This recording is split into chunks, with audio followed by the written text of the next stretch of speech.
प्रश्न यही है कि अगर आपका दावा सही है तो पटना में रजिस्ट्री क्यों नहीं कराए। पटना में रजिस्ट्री पर रोक है तो कुछ लोग कोलकाता, मुंबई और हाजीपुर से रजिस्ट्री कराते थे।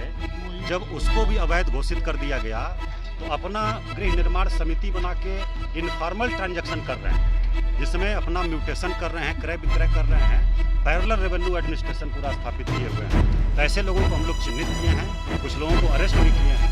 नमस्कार, न्यूज फॉर नेशन देख रहे हैं आप। मैं हूं आपके साथ रश्मि। पटना के राजीव नगर में आज सुबह 5 बजे से ही कार्रवाई की जा रही है, जिसको लेकर अब बड़ी बातें पटना के डीएम चंद्रशेखर सिंह की तरफ से कही गई है। बता दें आपको कि चंद्रशेखर सिंह ने साफ तौर से कहा है कि जमीन को कब्जे में ले लिया गया है और अगर आगे कोई भी किसी तरह की परेशानी खड़ा करता है तो उस पर भी कार्रवाई करने में हम तनिक भी देर नहीं करेंगे। ऐसे में क्या कुछ कहना है पटना के डीएम चंद्रशेखर सिंह का, अवैध जमीन पर कब्जे को लेकर क्या कुछ उन्होंने कहा है, और साथ ही जो अतिक्रमण आज सुबह से ही चलाया जा रहा है, जिस तरह से पुलिस फोर्स की तैनाती की गई है, इसको लेकर क्या कुछ कहा है डीएम ने। छोड़े जाते हैं आपको उनके पूरे बयान के साथ।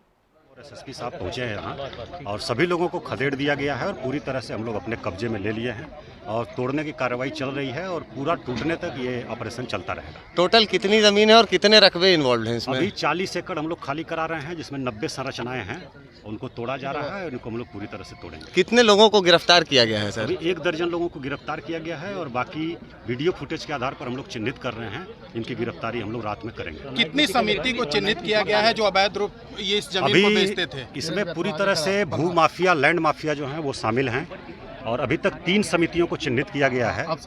गृह निर्माण समितियां हैं जो आपस में नेक्सस बना करके अवैध ढंग से क्रय विक्रय कर रही हैं, भोले भाले लोगों को भी फंसा रही हैं इसमें, और उनका अब नुकसान हो रहा है जो भोले भाले लोग लिए थे, क्योंकि इसके क्रय विक्रय पर पूरी तरह से रोक है। और जो हम लोगों ने नोटिस किया था उसमें हम लोगों ने पूछा था कि इन क्रय समितियों को, गृह निर्माण समितियों को ज़मीन कहाँ से मिली, जो इसके ज़मीन के मूल जो ओनर थे, रैयत थे, उनसे इनका क्या संबंध है, उनकी पुश्तैनी है या उन्होंने कोई केवाला सेल डीड से लिया है। तो ये किसी भी प्रश्न का उत्तर उनके पास नहीं है। अवैध ढंग से ये लोग नेक्सस बना करके सरकारी ज़मीन का क्रय विक्रय कर रहे हैं और खाली कराने पर इस प्रकार की विधि व्यवस्था कर रहे हैं, लोगों को जुटा करके।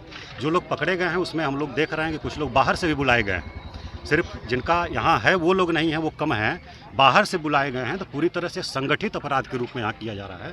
तो इसको हम लोगों ने चिन्हित किया है, FIR दर्ज करके और कड़ी कार्रवाई करेंगे हम लोग संगठित अपराध के रूप में। सिलेंडर को आग लगा के खेतों में फेंका जा रहा है सर। हाँ, वो कुछ उपद्रवी तत्वों द्वारा किया गया है, मामले को भड़काने के लिए किया गया है। उनको पकड़ लिया गया है, अरेस्ट कर लिया गया है, बाकी लोगों को भी कर रहे हैं। अभी 1 दर्जन लोगों को पकड़ा गया है। इन लोगों का कहना है कि हम कोलकाता से जाकर रजिस्ट्री करवाए हैं। यहाँ ये अगर वैध है तो यहाँ पटना में रजिस्ट्री क्यों नहीं कराए। प्रश्न यही है कि अगर आपका दावा सही है तो पटना में रजिस्ट्री क्यों नहीं कराए।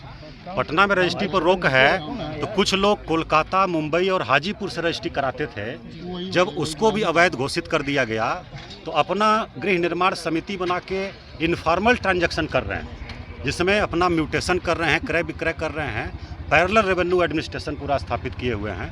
तो ऐसे लोगों को हम लोग चिन्हित किए हैं, कुछ लोगों को अरेस्ट भी किए हैं, उनके विरुद्ध कड़ी कार्रवाई हम लोग करेंगे। Thank you.